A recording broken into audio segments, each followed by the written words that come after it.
I think we can start now since we have ourselves here on the stage. What lunch? No, I wasn't going to talk about lunch. So we'll start off with a round of introductions. Not that they need any introducing, but this is the formality. So, Guru, I'll start off with you. Guru Sharing Ladakhi is a poet and entrepreneur from Sikkim, India. He is the author of Monk on a Hill, and he has been published in many national and international journals like Chandrabhaga, the Northeast Writers Forum, Lyric, etc.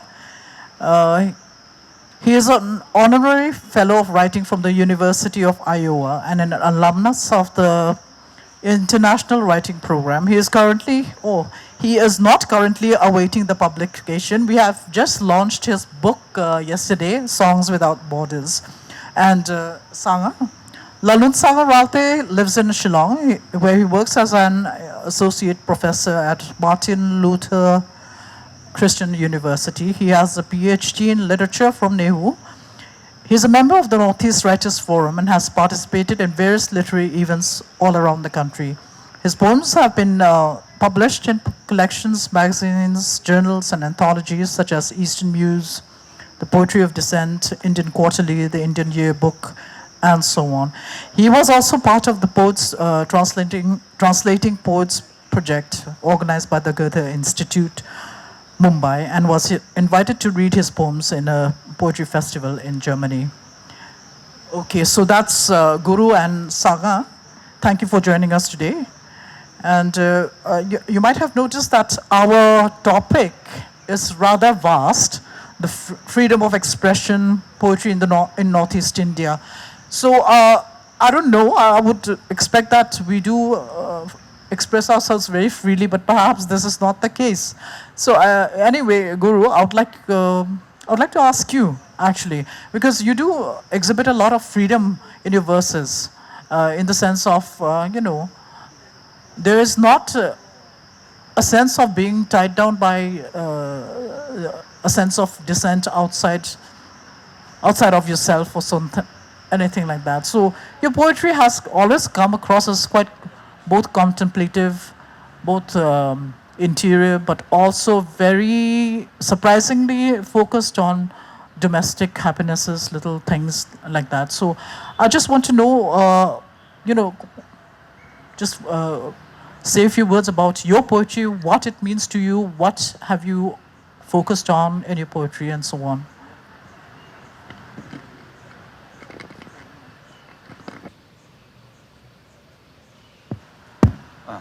Hello. Good afternoon, everybody. Thanks, Mona, for that introduction. I've not really, when I started writing poetry, I don't really have a kind of an agenda. I write things that speak to me, and that leads me to write something. Of course, sometimes things that are happening around you, that is the trigger to write things which you feel a sense of duty to question. Be a witness, as Robin says often in his poetry, that poetry is a way of is an act of witness. So, but yes, of late I've been writing more of my children now are, one is an adult, the other is a teenager. So obviously teenage daughter I have, the younger one, so they go through a bit of their teenage years angst. So that kind of thing also inspires me. And I've seen a lot of my friends retire, and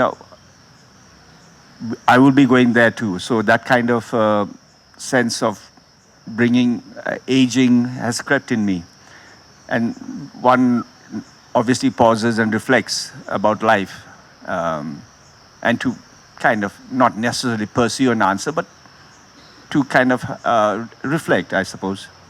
Yeah. I mean, beyond reflection, since this is about the freedom of expression, what is it about Sikkim? Exactly, you've lived there all your life, right? So, how has it stirred you to write poetry? In what way, and how do you think it relates to the larger northeastern experience, shall we say? Sikkim, as you know, is very small, and unlike the Northeast, Sikkim was in fact a kingdom before 1975, and despite our official stand is we were merged, but actually, you know, today Indian scholars themselves say it was an act of annexation. But somehow the Sikkimese mindset, or let's say this, the Sikkimese ethos and culture, we were pretty peaceful. So we really didn't see any uprising. Unlike in those days, in the 70s and 80s and early 90s, Northeast India, or actually this is the Far East actually, but anyway, let's call it Northeast. So Northeast India experienced a huge churning in which people were asserting themselves to political, new political ideas of independence and separation from the Indian mainland. But in Sikkim, surprisingly, we didn't have any of those. In fact, my friend Pankaj, quips and says, when Indira Gandhi came and said, flew on a broomstick and came and said, I want to take Sikkim, the Sikkimese answer was typically, can we gift wrap it for you? So that kind of, response. So. Okay. That's very interesting, and in fact, it's quite overt. In fact, it's very obvious that Sikkim, among the northeastern states, has been relatively very free from the extremist movements, the underground movements, the movements for independence, and so on. So, I was, you're kind of the odd man out here, and I understand that that would color your poetry, your works, your writings as well. Your focus is very different, for example. So we're going to move on from that, what your work is about, to sangas. And sanga, again, as I said, we were just talking, and I told you, I was saying that your poetry is also very vast-ranging. It covers a lot of subjects. It does focus a lot on Mizoram, or rather Mizo culture. But as somebody who's lived his whole life in Shillong, how does this provide a context for you? Mizo culture in Shillong, Mizo culture in Mizoram, things like that. How does it mesh together for you? Interesting. Yeah, the whole point, I suppose, is that because I live somewhere else and you get to take yourself out and look, at it holistically. So that helps, I suppose. And also the fact that I'm also deeply entrenched in, because I live in Shillong and I live in an area of Meghalaya where it's predominantly Khasi, and one of the oldest localities in this, settlements, communities in Retsamthea, which is near Mission Compound, where just near the main market, Bara Bazaar, and all of that. So it also allows me to have this constant comparison between two communities, and and so it allows me to see things that in a way that most people, I suppose, cannot. Yeah. So basically, that's in terms of how when I write about Mizoram culture and things like that, maybe I have that extra insight that maybe someone does not have. I don't know, maybe. I can see where that would influence your writings a lot. And in fact, I was just thinking, since both of you write in English predominantly, and we had some younger poets yesterday who were reading out the poems which were in the native language, in this case Mizo. So I was just thinking, the fact that you write in English, how does it help, or perhaps not help, your self-expression? How do you think that it really helps, be more free at expressing yourself? You know how Mizo poetry is, you know how Mizo society is. So the fact that you're writing in English, which means that it's a bit of a niche readership, especially in Mizoram. Do you think that helps you in just writing about whatever you want to write about the society as a whole? Would you be writing differently if you were writing in Mizo? Would you have a Mizo crowd in mind? Okay, I think this comes back to why I write. Why do I write? So the thing is, like, when you talk about, readership and all of that, I honestly will tell you, I don't think about it. I don't think about who reads my poems or whether they feel, oh, this is like this or this is like that. Honestly, I was a very sensitive kid, sensitive even now, and a lot of my writing is a lot to do with just an exorcism of all the things that I felt growing up. And as they've spoken about earlier, it's a lot of my writing is basically just washing dead babies, I suppose. And those little sparks that were there for the even for the most fleeting of time, just to honor all of that. And basically, I wrote for that. My initial audience, so to speak, that read my poetry was basically my two friends, Baruch and Ruben. You know both of them, right? So for the longest time, it was just three of us sharing poetry. I never thought it would go beyond that, actually.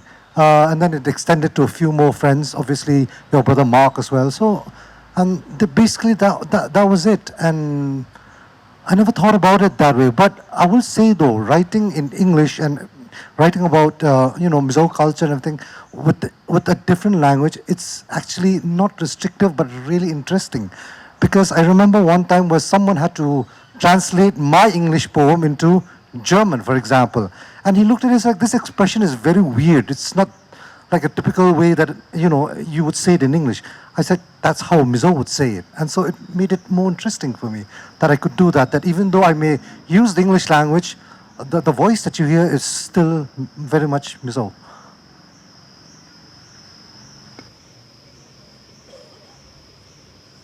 No, I have no doubts. We have no doubts about that, Saga, but perhaps I phrased the question badly. I was just thinking that, we have a tendency to channel things. I mean, we meaning not the Northeasterners as a whole, but Mizos especially, channel things that will be widely socially acceptable. So when you write in English, you know that, you are escaping scrutiny from quite a large section of society. So you feel free talking about things that, that you may not have been able to talk about in otherwise if you were writing in Mizo, that is. How do you feel? I mean, of course you don't, so you can't really... I think in hindsight, maybe, yeah, it helped protect me, but it wasn't really like something that I thought about. But I like to believe, especially like listening to especially the young poets yesterday, that that it is not necessarily that anymore, poetry. That they say what they want now, like, and that is quite hopeful, isn't it? So, Guru, getting back to you, I was just thinking that, I was going through your new book of poems, and I noticed that there's a whole section of poems about people. So I can see, I mean, I know you, so I know that you are actually a very, you're somebody who's a very gentle soul. Surprisingly. so I mean, I was quite moved when I saw, there are not many people, I can't personally think of anyone I would write poems about. So you have a whole section about them, and I was thinking that, oh, people mean a lot to him. So could you, just talk about that, how when you write about people that that who are real life people, not about people on the screen or anything, how far do you express yourself? Is there anything that you hold back? I haven't been through all of them. I don't know the others or anything. So what was it that moves you to write about these people?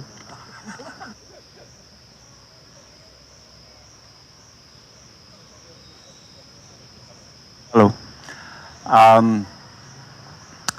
Actually, I mean, of course, in my earlier book also there's a section called People, Places, here also I have a section called People, Some Real, Some Not Real.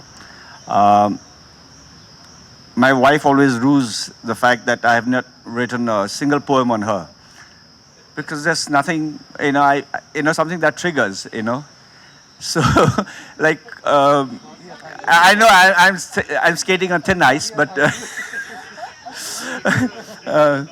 so it was something that's maybe I wrote a couple of lines when we were dating. That's a separate thing, but the poem that I wrote on Tenzing Sundu, or say even you, it's just the fact that somebody like you living in Mizoram, in Aizawl, which is very conservative, and to be you, I thought it very, it just sometimes it just propels you to write something that triggers my imagination.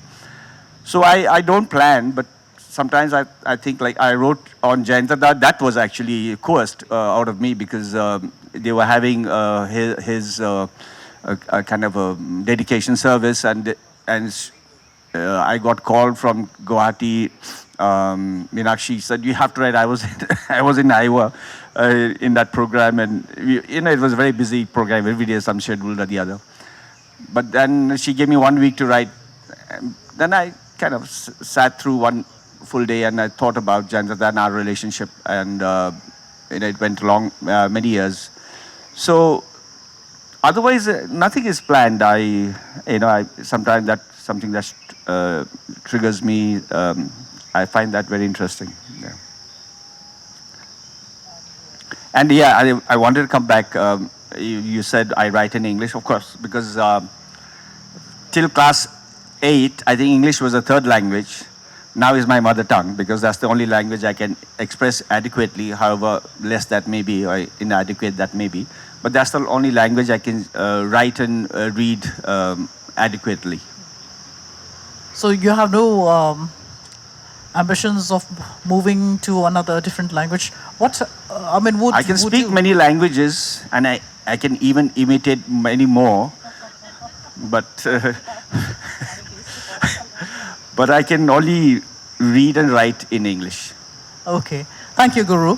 And but you didn't, I know that you are quite the globe trotter. You've been around the world. How has it figured into your, as a Northeastern poet? Has it shifted your perspectives on certain things, perhaps? I don't write on things that are, like you go to a beautiful country or beautiful city. I don't feel the need to write about it. I've never written my journeys in many parts of the world that have been beautiful, like Japan or Europe. But I wrote something about Africa because it triggered me. And I've written about Kohima, Manipur. So things that kind of engages me. Like in Goa, I wrote about, not about the city, but an incident that happened in Goa. It's about, we were walking in the beach, and there was this typical North Indian family, bulky. They were waiting in the beach, and suddenly, after 10 minutes, when my kids went and bought some balloons and came, they had drowned in the beach right in front of us. So that was a very kind of a visceral, impact on us, and I just wrote about it because it touched upon the fragility of life. And one moment, this couple were there, come to enjoy probably their honeymoon or what have you, and next moment they were gone, so in Goa. Sorry, I had a call, so I apologize for that. That was so that was interesting because right now, I think the majority of poetry I've read from the Northeast, we're not going beyond the Northeast, have been very focused, very much confined to the conflict rounded poetry. corners of the region and so on. The conflicts as well, which you can't deny. It has been full of conflicts. So it's a breath of fresh air to come suddenly across you. And it's suddenly all cool breezes and, lilting streams and everything. And I know that many others, I mean, it's not like nobody else writes about these things, but it's really, it has been such a good experience. I think in fact. Mamang is another one. Mamang is another one, but Yeah. that is, she herself has said that she consciously chooses that. So, and I know that it isn't a choice. It just comes very naturally from you. Not that I'm, saying that it shouldn't be. Because conflict has not been a part of my environment, Shows. and I can't pretend to write too much about. Of course, I've written a poem on Manipur because of, we had some friends who were with us in college, and then they disappeared one day. So that kind of thing that when I got to learn about it. So, and Manipur even now is rife with conflict. You have this kind of a tribalism that is happening between the Meiteis and the Kukis, and in those days it was the Kukis and the Nagas. So, and human beings are capable of doing horrible things to each other, and sometimes because of pure tribalism, sometimes political ideology, So, and I think we need a saner voice among poets to kind of pause and understand and reflect upon it, and just voice what pains you. And Saga, on the other hand, a very, you kind of are very localized. I feel that you talk about your personal experiences, I mean, from his globe-trotting experiences to yours. And it's, I always see Shillong when I read you. And I feel that you're a Shillong poet through and through. I mean, you're kind of straddling two worlds. Part of you is here in Mizoram, the other half is in Shillong. So how have you been able to reconcile, or do you feel there was any need for reconciliation between those two halves? Yeah, like I said, because I write about things that I personally experience, so these are my experiences, so I don't feel that there's a need to reconcile anything either. And though we say we write about these places and these spaces and these troubles here, I like to believe that we've read work from people from very far away that talk about their experiences and their spaces and their places, and we can still feel belonging to it as much as a sense of empathy or even relatability to what they write. So I feel we can write about anything here, and if it's good enough, then they will have the same relatability. So I don't feel a need to reconcile with this or that, or you just write about being human. Yeah, that's very true. I mean, obviously, that's very true. So, yeah, okay. I was just going to go to you anyway. Try to remember a line from that film, Dead Poets Society, when Robin Williams, he gathers a student and says, we don't write poetry because it's cute. We read and write poetry because we are members of the human society. A human race. We are members of the human race. Yeah. I thought that was very powerful and brilliant. Yeah, and it was a good movie as well. So, I mean, so how do you see the future of poetry in the Northeast? I mean, you have to be the Grandorians right now and talk about that and tell us who. I mean, do you see it as something that is going to keep on going on, or is there a fall off? Is there a reduction in writers? No, I think poetry has been, or we are told that poetry has been dying since the 20s. It's still here. I don't know, right? I don't know. Poetry is always perpetually dying, but it's not dead yet. So it's always dying, but it's not dead yet, and we're still here. We're still writing poetry, loving poetry. So it's not gonna go anywhere. And the things what I love about poetry is it's such an art where we say poetry is about the language and the use of language. I have a poem that I was not allowed to read once because it was a government-funded event. And the funny thing about that poem is that there are no words in the poem. I have a poem called The Emperor's New Poem, or the Prime Minister's latest poem on Manipur. and I'm just quiet. And no single word. But that was enough to tell them to say, no, you can't do that, read that poem. Says, there's nothing to read. I'm just going to say, this is the Prime Minister's new poem on Manipur. I'm just going to keep quiet. But they said, no, you can't do that. And You that's, could express yourself, but you are forbidden from expressing yourself to the public. no, I like the So whole I mean, idea of that. that is part of it, you know, that kind of censorship that comes along when you do write a poem that is hitting a little too close home, perhaps, for some people. No, So I mean, you know, that is true. That is Yeah. such a beautiful No, poem. but the in thing, fact. but the thing I got, but the takeaway from that is again an answer to your question about the future of poetry or whether it's dying or all of that. The fact that they keep saying it's dying and that it's not important, and obviously in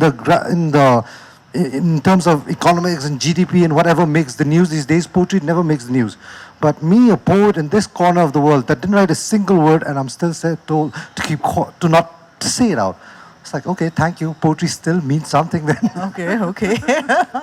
That is a good answer. How about you, Guru?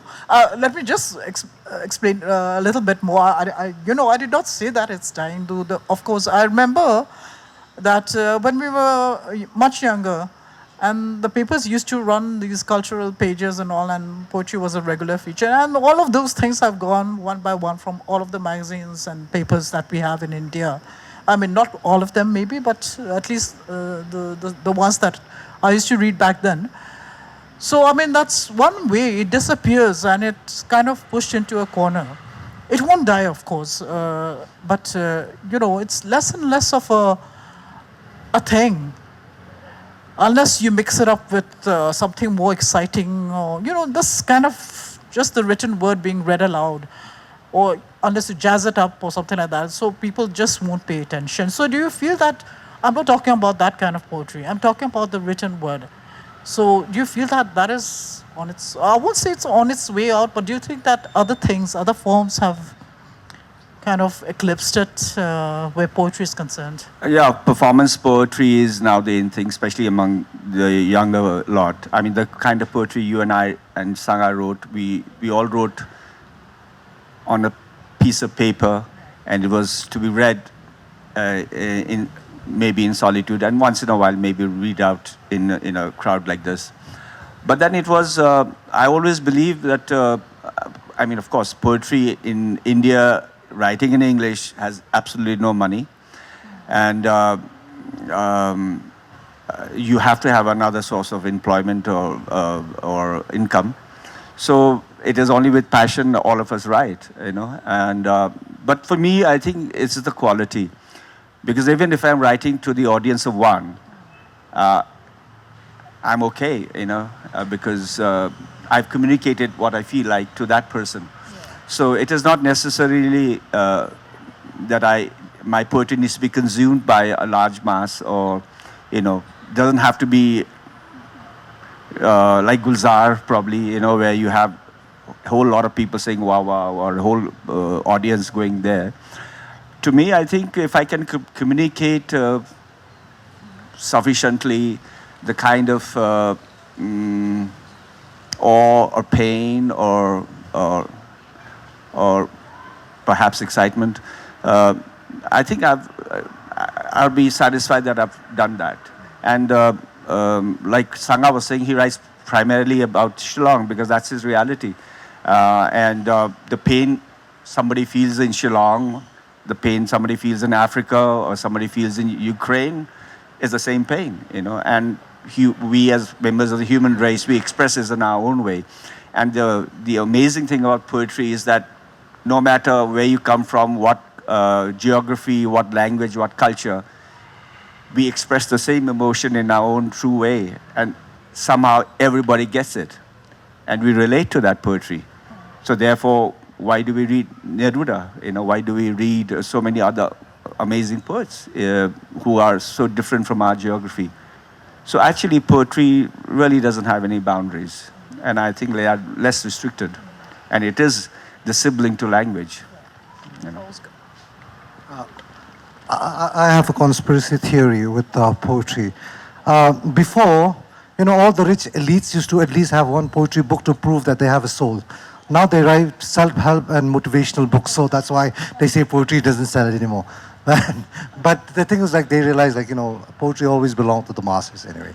So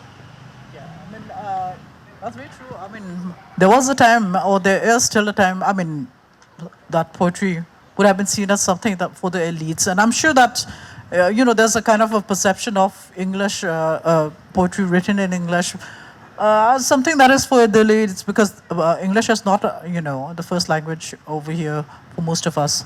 So, I mean, you could say that you are part of the elite in that sense. So, that was very interesting, though. Those motivational books. so Sakas will be coming out with a self-help book later on. So, excuse me, but anyway, whenever I'm with these two, I have to laugh so much. So we'll be wrapping up. Although I still want to continue, but we can. Oh yeah, how about a poem? I'm going to read a poem. As I said, some of my friends have retired, and I will be there in a couple of years, I suppose. So I imagine this thing about little courtesies, in life. So it's called Small Things. Old age and disease are upon me. It has arrived, not suddenly, but like dusk, slowly consuming the fading light. My body once felt forged in steel, but no longer, and my spirit pauses often before resuming. I now count my blessings in small things. The neighborhood kid runs. Whenever he sees me, he offers his hands without a word, helps me climb the steps, then off he goes, arms swinging as if goodness has wings. Sometimes the phone rings, a voice I cannot quite place tells me I was one of his favorite teachers. The old student, his life so full of hope and vigor, narrates pleasant anecdotes. He laughs, and I laugh too, even though I no longer remember the story. The other day at the bakery, I pick up a cake, delightful as sin, but I forget to carry my wallet. The owner smiles, packs it in a pretty box, and says, it's a gift from her. And I stand there, holding sunshine in my hands.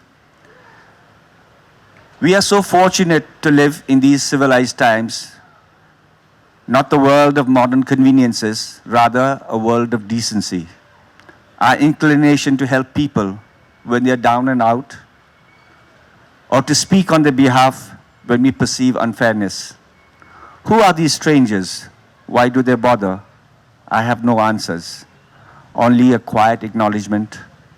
Maybe karma is a real thing after all, and we learn from mutual courtesies, building tiny bridges, extending trust, shedding our inhibitions to accept others' help, and being empathetic to their pain. How marvelous a species we are when we allow ourselves to be nice, not in grand gestures, but in these little random acts of kindness. Thank you. Because you can read your Modi poem here without fear, though. Okay, but since we mentioned Baruch, so writing for someone. So anyway, short one. This is called Dear Baruch. Dear Baruch, I've often tried to imagine the sunsets that you have described. How you say they fall with a satisfied sigh, dipping into the white sands of Gokarna's beach and merge the shadows into the palm trees. Or the ones that you see now down there, amidst protest signs and occupying Aotea Square. Do you still pause to look? How strange and yet familiar they seem, like death. I imagine we have sunsets here too, but in our rush to get home and ready for churches and committees, we have missed them. We only have white walls and bright lights, taunting an indifferent sun. Adamant that the world is bad and ending, and our little lives worthless and suffering, we offer up prayers convinced of their worth in volume. But I sometimes wonder, Baruch, if God is not in here, but out there busy making sunsets. Thank you.